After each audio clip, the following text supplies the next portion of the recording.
Starscream, in terms of figures, have been super hit or miss the last few years. Thankfully, though, this one isn't bad by any means, and I will talk about the other Starscreams that I have one day. This is one that I wanted to talk about because it's my definitive Starscream, despite it not being in Earth mode, which to some people might be heresy, but I think the big thing to look for in a Starscream is a phenomenal robot mode. The look on this figure, too, is just that. It's phenomenal in every way. And the one thing that you'll notice that the head isn't the stock head. I took the head off of Thundercracker and put it on this one. And why Thundercracker got the smirk face and not Starscream, I'll never know. But it's a super easy swap that you have the option of doing. As long as you have Thundercracker's head, just use like a small Phillips screwdriver and take a lot of care, because at that point you're working with very tiny parts. The null rays that Starscream comes with look really good.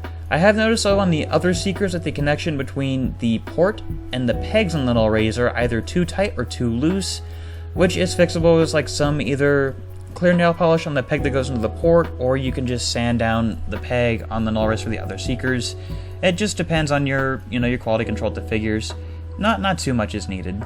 Articulation here is just amazing. If there's a pose you can think of, more than likely you can get Starscream into that pose. It's just, everything in this figure is really above average, and this is what set my standards for a Starscream figure. And it's just, I can't begin to describe how much fun I've had with this figure since I've had it. The transformation here, it's pretty simple. Yeah, it's a shell former, but at least the way it transforms, it's very cohesive. And the only part that they could have done more or differently with is the chest going into the jet mode. It's not a fake part, it's just kind of an awkward thing to have hanging out of the back of your jet. The Tetra Jet mode here is amazing. And of course, with all flyers, I recommend putting him on a flight stand to make him look even better. And again, outside of the back of the jet looking kind of awkward, I think this is one of the best jet modes for the Seekers that we've ever gotten. And I guess you can look at the back part as being some sort of entrance to inside of his jet mode. It is confirmed that smaller Transformers do right around inside the bigger ones, and Siege did bring back Micromasters, probably for a reason. I don't know. Overall though, this is probably the best Starscream at this scale we've ever gotten in a long time, especially after the disappointment that was the Power of the Primes one, but I am really glad to have this figure, and it'll sit as my Starscream until something way better comes along.